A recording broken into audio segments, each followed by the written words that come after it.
The house stood on 112 Ocean Avenue, Amityville, New York, a white Dutch colonial with black shutters and a strange, watchful aura.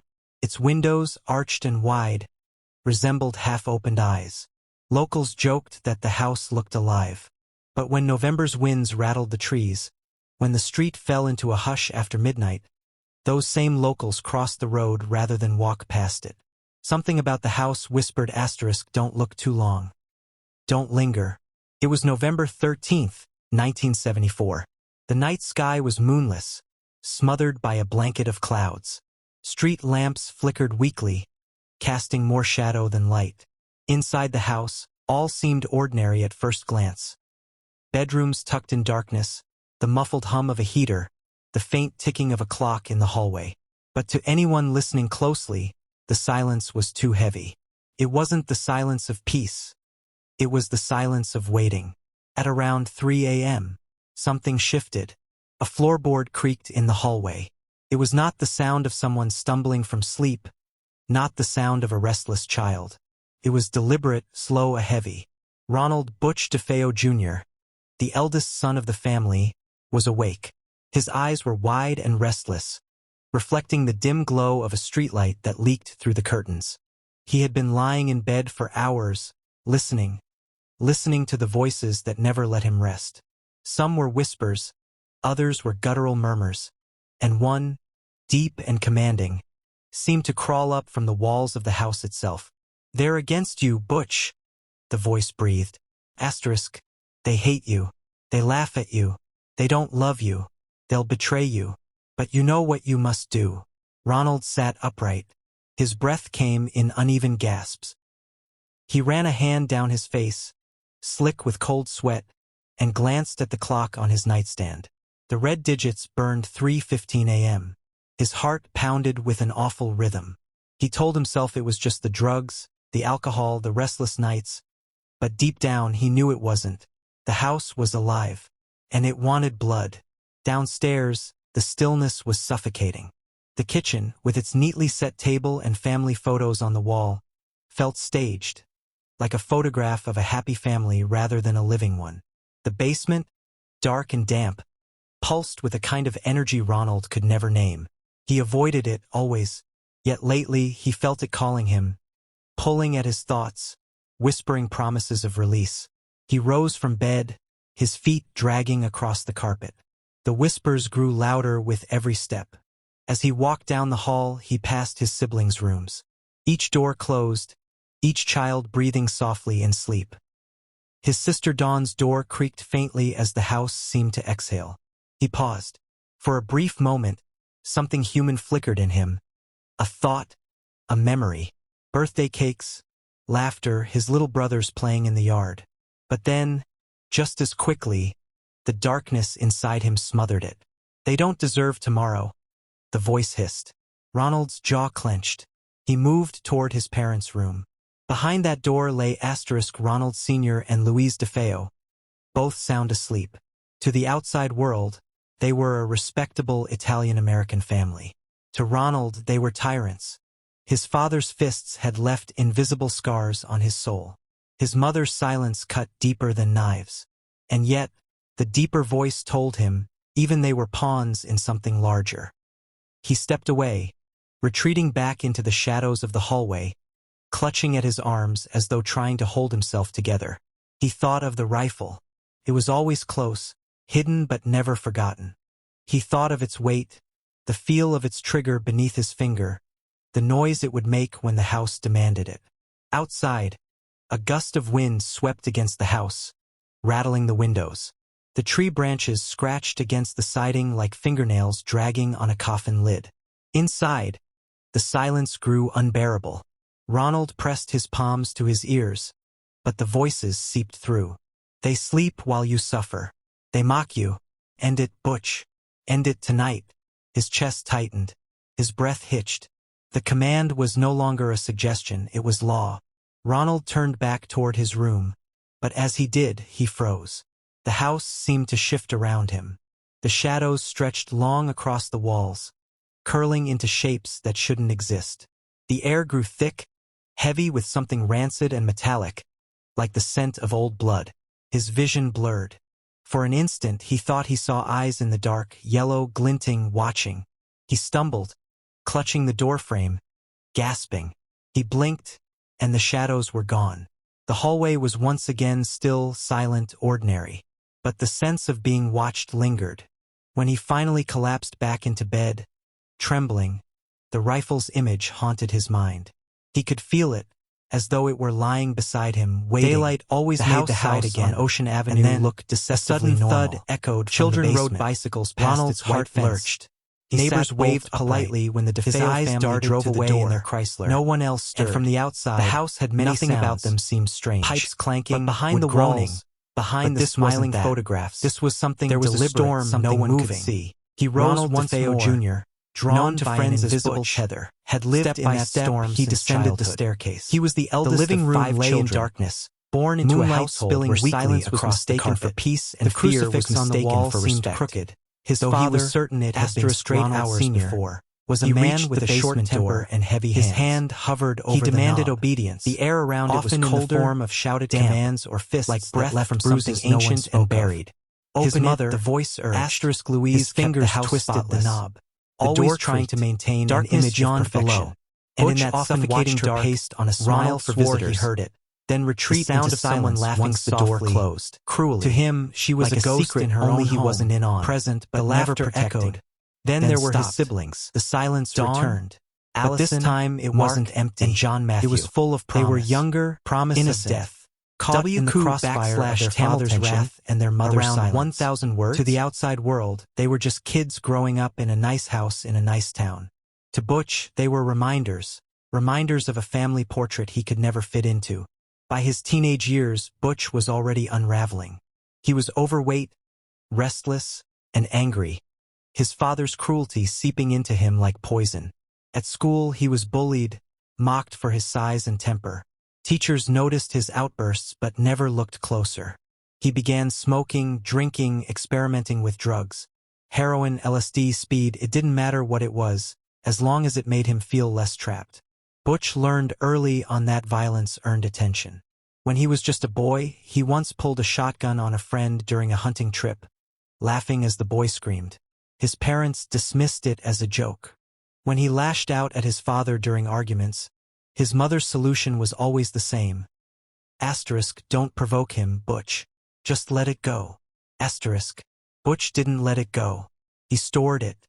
He let it rot inside him until it twisted into something unrecognizable. By 1974, he was 23 years old, living in his parents' home, unemployed, aimless, and drowning in addiction.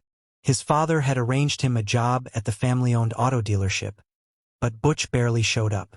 When he did, his coworkers whispered about his glazed eyes, his erratic behavior, the way he sometimes muttered to himself as though carrying on a private conversation with someone only he could hear. The house itself seemed to feed that behavior. Butch swore that sometimes he heard footsteps when no one was there, or laughter echoing faintly from the basement. He told a friend once that the house was alive, that it hated them, that it whispered to him at night. The friend laughed, thinking it was just the drugs talking. Butch stopped telling people. The voices weren't for them. They were for him alone. On the evening of November 12, 1974, just one day before everything would change, the family sat around the dinner table. It should have been an ordinary night. Mashed potatoes, chicken, the faint clink of silverware. Butch sat in silence, staring at his plate, his mind far away. His father, irritated as always, barked at him. "Pick your head up when I'm talking to you." Butch didn't move. His jaw tightened. Louise tried to smooth things over, as she always did. "Please, Ronnie, not at the table." "Quiet," Ronald Sr. snapped, his fist striking the table hard enough to rattle the glasses. The younger children froze. Allison lowered her eyes to her food. Mark shifted uncomfortably in his chair. Little John clutched his fork like it was something to hold on to. Butch finally looked up. His eyes burned with something that startled even his father's resentment, rage, and a strange calm all at once. "You think you own me," Butch muttered. "But you don't." The room fell silent. Ronald Sr. leaned forward, his face red. ready to explode. Butch stood abruptly, his chair screeching against the floor, and walked out. The screen door slammed. The house trembled. Later that night, Butch sat in his car, parked just down the street. The engine was off, but the radio crackled faintly with static. He stared at the glowing windows of his home. From the outside, it looked peaceful. Inside, he knew it was nothing but a cage. The whispers began again. Asterisk, you don't belong to them. You never did. Asterisk. Butch closed his eyes. Asterisk, they don't love you. They never will. He pressed his palms to his temples. Asterisk, but you can end it. You can make them pay. The house will be yours, Butch. Yours alone. Asterisk. His eyes snapped open. His breathing grew ragged. He thought of his rifle, the .35 caliber. The house on 112 Ocean Avenue always carried a strange weight. The way it would roar through before the murders, the way it would end everything. The idea wasn't, it was just a big, handsome Dutch colonial. It had been growing for years, white siding, black shutters, a neat lawn. But that night, for the first time, it felt real. It was a fortress of unspoken rules and silent cruelties. The next morning, Ronald DeFeo family carried on as though nothing had happened. He had built the family's wealth through sheer control. The children got control over his auto dealership, Ronald control over his wife, his usual orders, most of all, control over his children. As broken glass. His temper was notorious. Butch lingered at the table. Neighbors sometimes heard shouting from inside the house. His body restless, but they dismissed it as an Italian family thing. His mother's tired questions. His father interfered. His siblings had lived his entire life under that shadow. And as he watched, he was no longer just angry. Whispered to him like he was poisoned he could no longer humiliation. By tomorrow, every time his father called him useless. Every time his mother turned away instead of defending him. Every time his siblings laughed at a joke he didn't understand. Words. It all festered. By now, the whispers in his head had become constant. He didn't need to be alone in his room to hear them.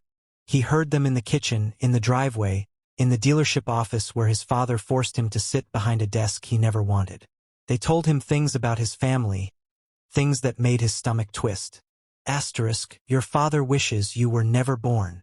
Asterisk, asterisk, your mother prays for freedom from you. Asterisk, asterisk, even your siblings mock you when you're not looking. Asterisk, sometimes the voices contradicted one another. Sometimes they spoke all at once. A chorus of venom and laughter. But one voice was always clear, steady, and commanding. It didn't mock, it instructed. Asterisk, you know what must be done, Butch. Asterisk. In late October of 1974, just weeks before the murders, Butch had an outburst at the dealership. He stormed into the office, red-eyed, trembling, shouting about people conspiring against him. His father told him to calm down, but Butch pulled a rifle from his coat and aimed it at a coworker. I could kill you right now, he hissed. Everyone froze. The air in the room turned to stone. Butch's hands shook violently as he gripped the weapon, his breath ragged. Then, as suddenly as it began, he lowered it, muttered something under his breath, and walked out. His father, furious and embarrassed, threatened to throw him out of the house. But Butch knew his father never would. Control was power, and throwing him out meant giving up that power. So Butch stayed. But inside, something snapped that day. The rifle no longer felt like a tool for hunting or a bluff in an argument. Felt like an answer. The atmosphere in the house grew suffocating. Meals were no longer conversations, they were battlegrounds. Dawn, the eldest sister, sometimes sided with Butch during arguments. But she, too, was afraid of their father. Allison, quiet and sensitive, retreated into herself. Mark and John, the youngest, tried to stay invisible. Butch sat at the table each night, staring at them, hearing the voices narrate their thoughts. She doesn't believe in you. Asterisk, they don't want you here. Asterisk, kill them before they kill you.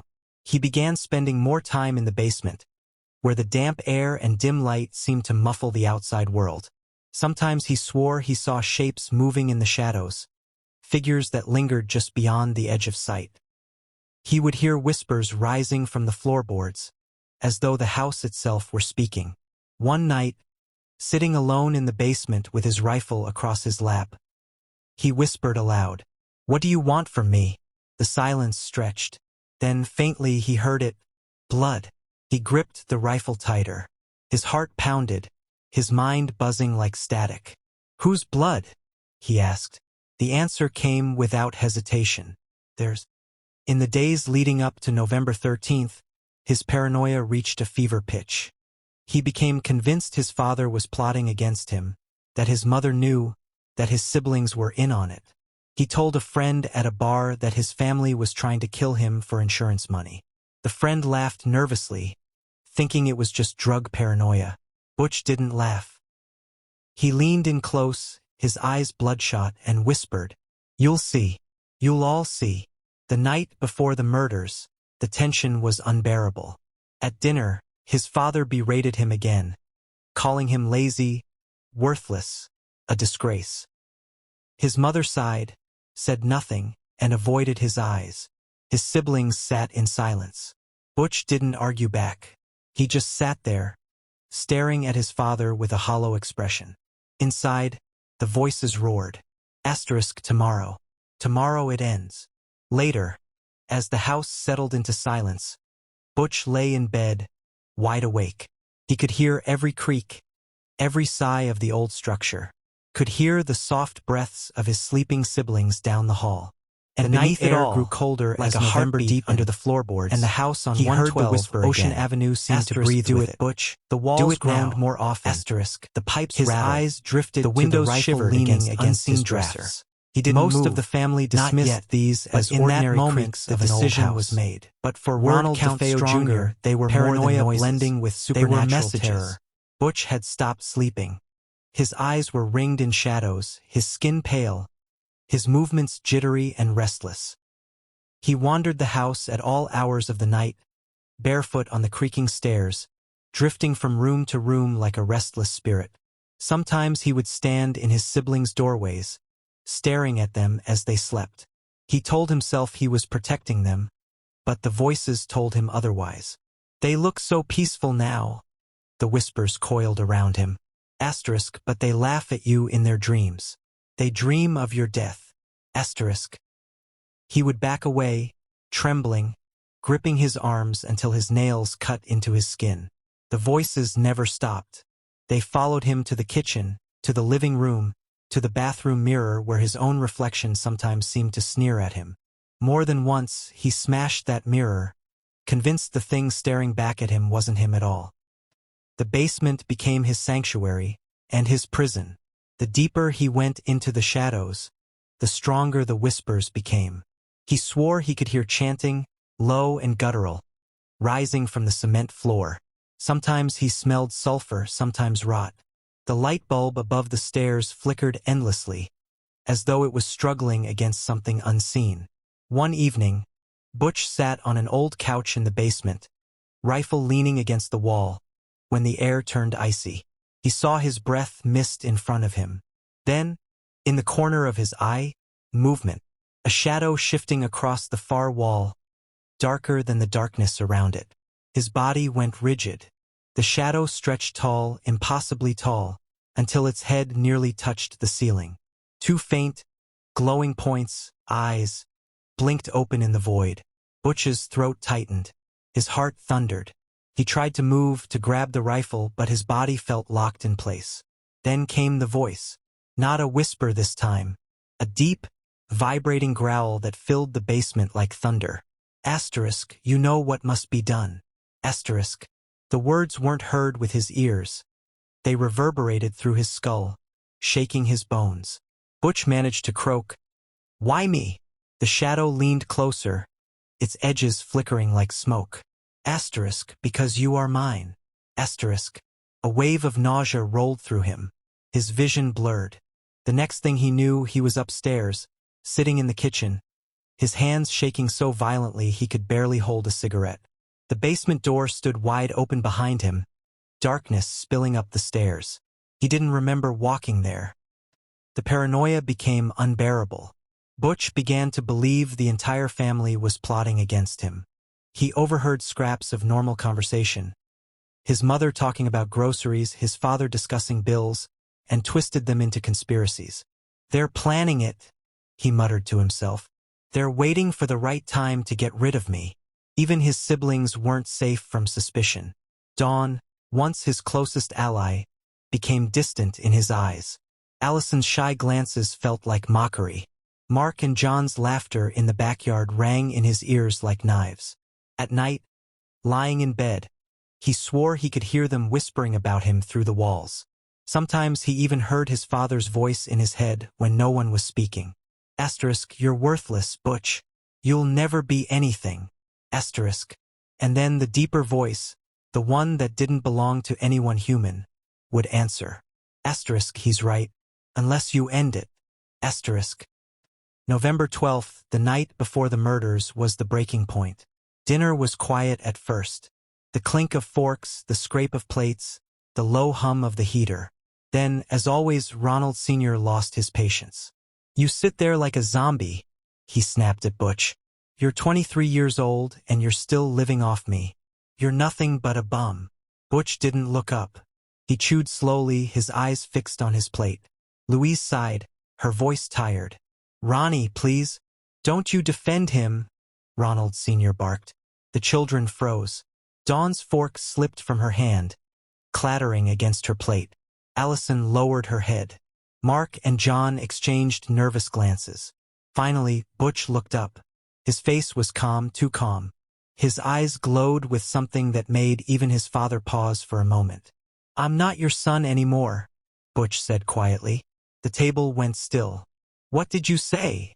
His father demanded. Butch pushed back his chair. The legs screeched against the floor. He stood slowly, deliberately, and walked away without another word. The screen door slammed behind him. The clocks in the house did not ticked quietly through the night. Butch paced his room for unaware that time itself was running out his breath. Everyone inside. Sometimes it was November 13th, 1974. He sat on the edge of his bed, 112 Ocean Avenue across his lap. The house rocking back and forth the street. As the whispers swirled in his head. A light still burned faintly in the kitchen window. They're asleep now, as though someone had forgotten to turn it off. The front yard was still. Do it before they do it to you. Gently in the cold wind. To any passerby, it was just another quiet Long Island night. But inside, 3:15 silence pressed heavy against the walls. He froze. Silence and the air grew still heavy. Butch sat from somewhere deep within the walls, motionless. He heard it. His rifle lay across his knees, in the basement, gleaming dully in the faint light. Echoing. His breathing was shallow. Word. His eyes hollow, so close to his hands trembling with both fear and anticipation. The voices were not whispers anymore. They were a steady hum. A chorus that filled his head like static, each word vibrating through his skull. Tonight it ends. Take the power, Butch. Make them pay. He stared at the rifle. He had held it so many times before, felt its weight, its promise.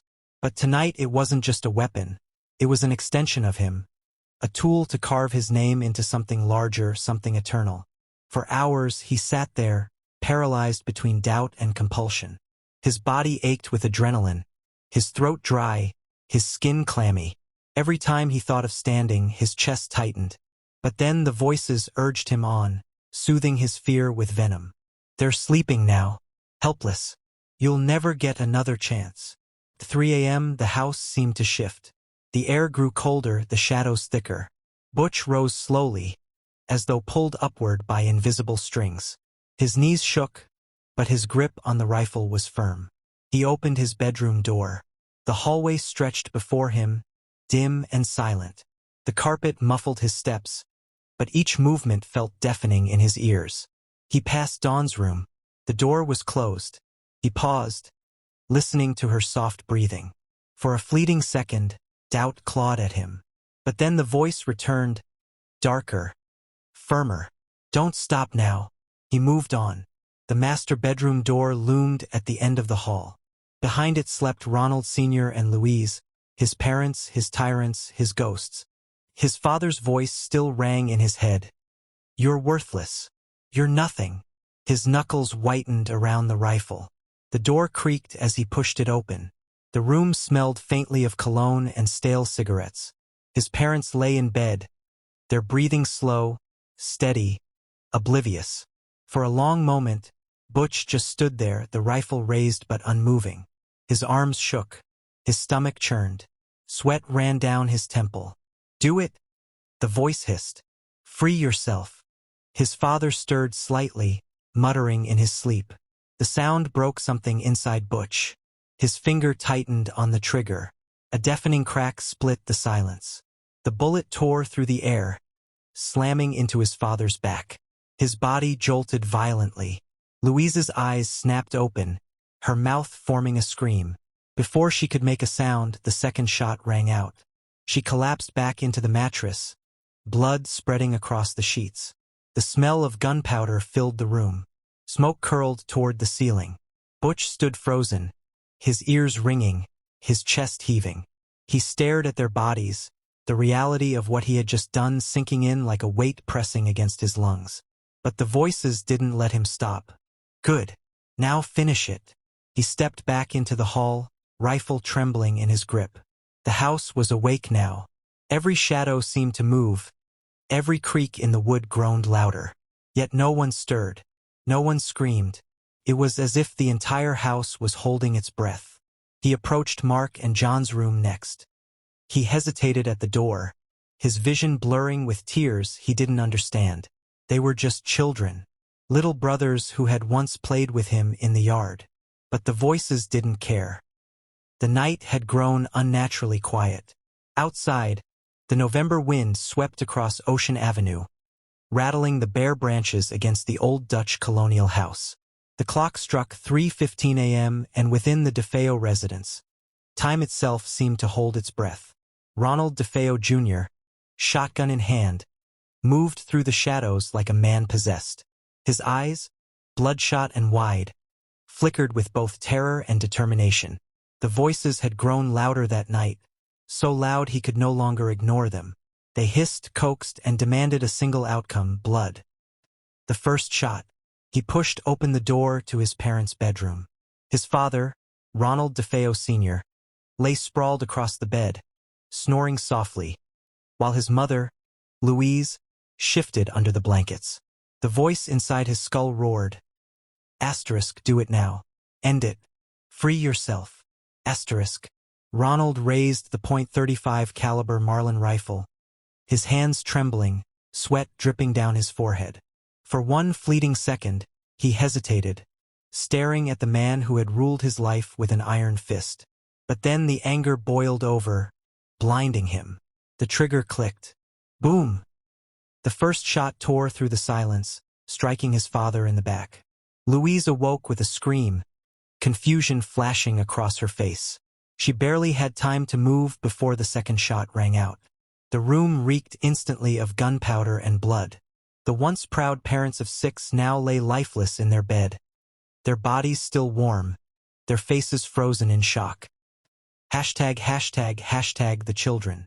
Ronald staggered back, chest heaving. But the voices were not satisfied. Asterisk, finish it. They'll betray you. Every one of them. Do not stop now. Asterisk. He turned toward the hallway, the rifle clutched tightly in his grip. Each step creaked across the wooden floorboards as he approached the first bedroom. The room of his younger brothers, Mark and John. The door groaned open. Moonlight poured across the two boys, both asleep, unaware of the horror that had already claimed their parents. Ronald felt a flicker of hesitation. Mark's soft breathing reminded him of childhood summers, of baseball games, of brotherhood. But then the whisper cut through his memory. Asterisk. They laugh at you. They side with him. They will destroy you. Asterisk. The barrel lifted. Boom. Mark's small body jolted violently before slumping still. Boom. John's breath was cut short mid-dream, his life extinguished in an instant. The room smelled of iron and smoke. The silence afterward was deafening. #### Dawn's room. Next was his sister, Dawn. She was older, nearly an adult, and sometimes the only one who defended him against their father's cruelty. Her door was partially open, the faint sound of her radio still buzzing softly in the background. Ronald stepped inside. For a moment he simply watched her sleep. A pang of guilt clawed at his chest. Dawn had been his ally, his confidant. He almost lowered the rifle. Almost. But the voice returned, colder than ever. Asterisk, even she will turn against you. No one is on your side. End it. Asterisk. His finger tightened. Boom! The sound echoed like thunder, and Dawn's fragile body went limp, forever silenced. Ronald staggered backward, his vision blurring. Tears welled in his eyes, but they did not fall. Hashtag, hashtag, hashtag the youngest. Only Allison remained. Sweet, innocent Allison, just 13 years old. Her room was filled with posters of movie stars, a small collection of dolls, and the scent of childhood innocence. Ronald stood in her doorway, his breathing ragged. She stirred, her eyes opening halfway. For a moment their gazes met. Confusion, fear, and a silent plea flickered across her young face. "Ronnie?" she whispered, her voice groggy with sleep. The sound nearly shattered him. But the rifle had already risen. Boom! The shot reverberated through the small bedroom, silencing the last breath of innocence in the DeFeo household. Hashtag, hashtag, hashtag silence after the storm. When it was over, Ronald stood in the middle of the hallway, the rifle dangling in his hand. The voices had gone silent. For the first time in years, there was nothing inside his head but an unbearable ringing, as if the walls themselves were screaming. The house, once filled with laughter, arguments, and life, was now a tomb. The only sounds were the ticking of the hallway clock and the slow drip of blood soaking into the sheets.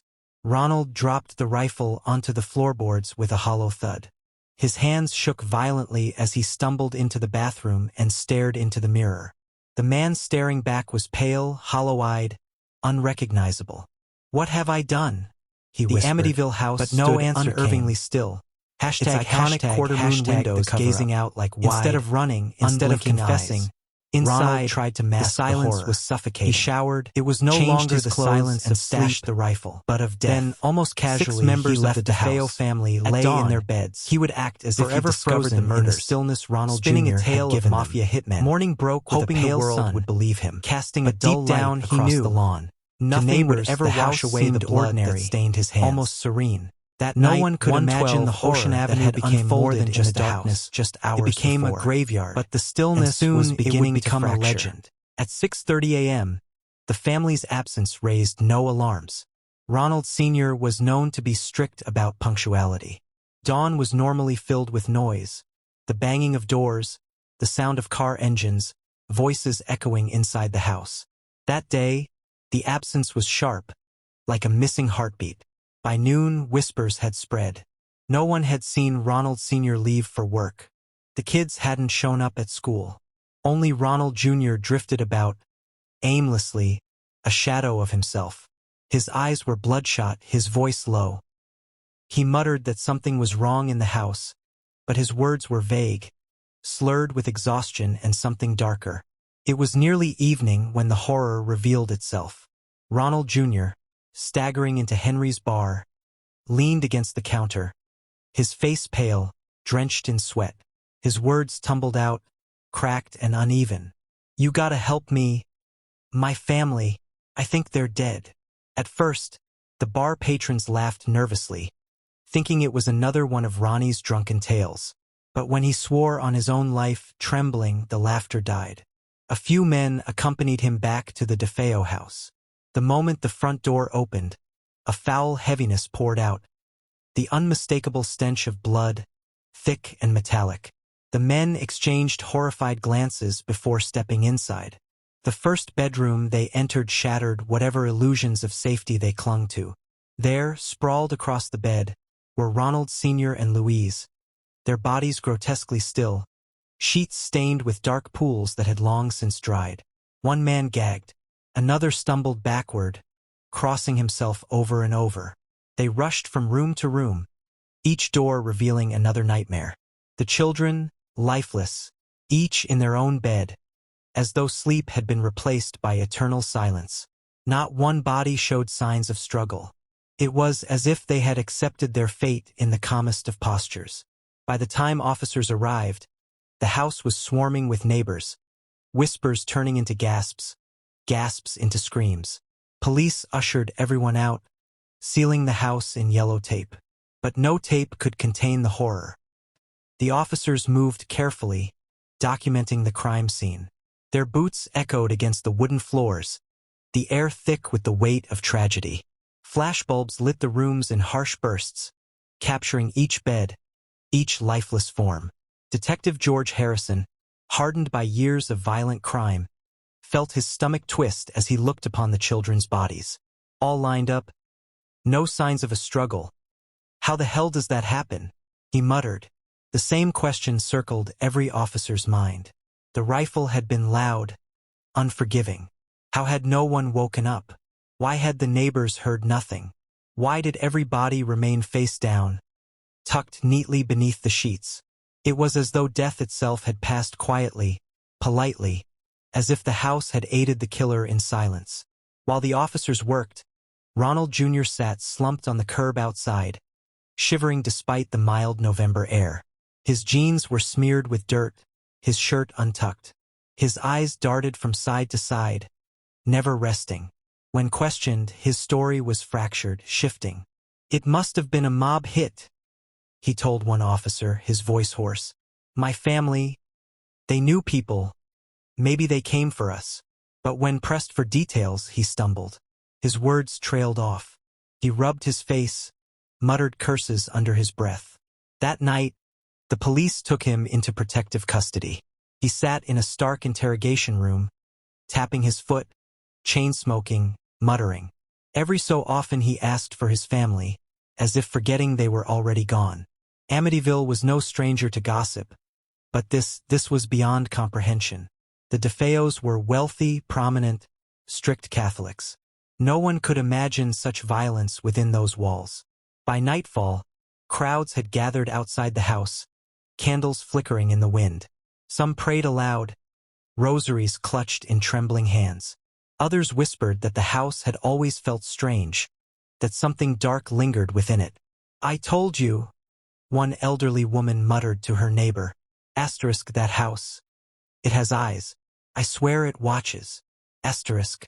The children of Amityville shivered beneath their blankets. The small, dimly imagining shadows crawling through their own stale cigarettes and coffee. Rifles echoing in the night. A single bulb swung overhead. Parents locked their doors, casting long shadows across the walls. Evil had come too close. Ronald DeFeo Jr. and no one felt safe in the metal chair. The autopsies revealed the chilling detail. His hands trembling. Each victim had been shot while sleeping, in a half-smirk that unsettled even the most seasoned detectives. Even more disturbing, George Harrison, none of the neighbors who had been assigned to the gunshots since the night of the murders, though the rifle used was loud enough to wake an entire block. His voice was calm, it doesn't add up. The weight of authority. Detective Harrison whispered, 6 people, staring at the reports. Your entire family. Asterisk, they didn't kill themselves. Executed. Someone did this. No noise, Tell me struggle. Why you walked out of that house like they alive. Wanted to die. For a moment, silence filled the room. As one officer broken only by the hushed hum of the air vent. It was above. Like they'd been made Ronnie to die. Tilted his head back. The Amityville murders laugh had just begun to unravel. They were plotting against the silence of that house. He said something that his tone sharp, defensive. Something darker than Ronald Jr. He was the worst. The town always watching me. The police wanted justice. My mother, as the truth crawled closer, she whispered behind my back. Clear. Told the others no one would ever leave that house untouched. They thought I didn't hear. Do you want me to continue with part 8? I heard everything. Detective Harrison's jaw tightened. So you're saying they deserved it? Ronnie slammed his fists onto the metal table, the sound echoing through the cramped room. You don't get it. The house. It was filled with voices. Whispers in the walls, in the floors, in the damn air. They wouldn't stop. They told me things. They told me what to do. The detective leaned back slowly. Voices? What voices? Ronnie's eyes darted across the room, as though searching for something invisible. His voice dropped to a whisper. They told me my family was using me, that my father would kill me first if I didn't kill him. They said the only way to be free was to end it. He paused, breathing heavily, then added with a chilling calmness. And you know what? They were right. Detective Harrison exchanged a glance with his partner, Officer Morales, who stood in the corner jotting notes. The look they shared was one of unease. This wasn't a man simply confessing to a crime. This was a man spiraling deeper into madness. Ronnie, Harrison pressed gently, you had a gun. You fired it 6 times. One by one, you shot them as they slept. You expect me to believe voices made you do that? Ronnie leaned forward, his face lit by the dim glow of the bulb. His smile widened, but his eyes were empty. They weren't just voices. It was the house. That house, it's alive. It breathes. It wanted their blood. And I gave it what it wanted. The detective shivered despite himself. It wasn't just the words. It was the conviction in Ronnie's tone. He wasn't describing a hallucination. He was describing a pact. For hours, the questioning continued. Sometimes Ronnie wept, clutching his head and muttering about demons in the walls. Other times, he grew violent, lashing out at the officers, screaming that no one understood what it was like to be trapped in that cursed place. By dawn, the written confession sat on the desk. In shaky handwriting, Ronald DeFeo Jr. admitted to pulling the trigger. 6 murders. His family gone forever. But the explanation, if it could be called one, was more disturbing than the crime itself. I killed them, he wrote, because I had no choice. The house chose me. It whispered and I listened. If I didn't, they would have killed me first. I set them free, and I set myself free. Detective Harrison stared at the paper for a long time after Ronnie was dragged away to his cell. The words swirled in his mind, refusing to let go. The truth was simple. Ronald DeFeo Jr. had murdered his family in cold blood. But in the shadows of that interrogation room, another possibility lingered. One far darker. What if he wasn't lying about the voices? What if the house had spoken? And what if it wasn't done yet? Psychological horror plus media frenzy? Asterisk asterisk? The Suffolk County Courthouse was overflowing with people the morning Ronald DeFeo Jr.'s trial began. Reporters jostled for position on the courthouse steps, their flashbulbs exploding like fireworks. Headlines screamed from every newspaper stand. Amityville horror. Son kills 6. Voices told him to do it. The devil in Long Island? Inside, the air buzzed with tension. Curious townsfolk, journalists, and grieving relatives filled every seat in the gallery. At the center of it all sat Ronald Butch DeFeo Jr., dressed in a plain suit. His hair slicked back, his expression unreadable. Sometimes he smirked. Other times he stared blankly into space as if he were somewhere far away. Judge Thomas Stark presided with a heavy gavel and an even heavier glare. He made it clear from the start. This is not a circus. This is a court of law. But despite his warning, the trial unfolded more like a macabre performance than a search for justice. #### the defense strategy. DeFeo's attorney, William Weber, knew the evidence was damning. The murder weapon was found. Ronnie's fingerprints were on it. His confession was written in his own hand. There was no denying he had slaughtered his family. So Weber crafted a different argument. Asterisk insanity star. Ladies and gentlemen of the jury, he said in his opening statement, his voice solemn, his hands clasped dramatically before him. Ronald DeFeo Jr. is not a monster. He is a deeply disturbed young man who was under the control of forces no sane person could withstand. He heard voices that commanded him to kill. He was not in his right mind. He could not control himself. Gasps rippled through the courtroom. Some muttered prayers. Others shook their heads in disbelief. ###, the prosecution strikes back. District Attorney Gerard Sullivan, however, was relentless. He painted Ronnie as cold, calculating, and manipulative. This man, Sullivan thundered, pointing directly at DeFeo, did not act out of madness. He acted out of hatred, out of greed. He wanted control of his family's fortune, and he wanted freedom from the rules of his strict father. He killed them in cold blood, methodically, one by one as they slept. That is not insanity. That is evil. The jury shifted uneasily. ###, witnesses of horror. The trial dragged on for weeks. Experts were called to the stand. Psychiatrists debated whether DeFeo was schizophrenic or simply a liar. One doctor testified, he suffers from antisocial personality disorder. He knows right from wrong, but he does not care. Another disagreed, saying, no, he truly believed voices commanded him. He was not in control of his actions. Neighbors testified about strange noises from the house, the DeFeo family's history of violent arguments, and Ronnie's drug abuse. But the most chilling moment came when prosecutors displayed crime scene photos. The jury gasped as the images of the 6 bodies, his father, mother, and 4 siblings, were projected onto the courtroom wall. Ronnie glanced at them briefly, then smirked. #### Ronnie's own words. When DeFeo himself took the stand, the courtroom was transfixed. He leaned forward, his voice steady but dripping with bitterness. My father was a pig. He beat me. He beat my mother. You think I was going to sit there forever and take it? The voices told me what I had to do. I didn't want to, but they were so loud. I couldn't stop them. And you know what? After it was done, the house was quiet for the first time in years. A murmur of fear spread through the room. Was this a confession? Or a glimpse into something darker? Something supernatural? ### verdict. After 6 weeks, the jury deliberated for just 1 day. When they returned, the verdict was clear. Guilty. 6 counts of second-degree murder. ****. The judge sentenced Ronald DeFeo Jr. to 6 consecutive life sentences, ensuring he would never walk free again. As the gavel came down, Ronnie leaned back in his chair and whispered with a twisted grin. You think this ends with me? You don't know that house. You don't know what it wants. The gallery erupted into chaos, some shouting in outrage, others crossing themselves in fear. And as Ronald DeFeo Jr. was led away in chains, the shadow of the Amityville house lingered over everyone in that courtroom. The murders were over, but the horror had only just begun. Backhand index pointing right. Neem to continue with that.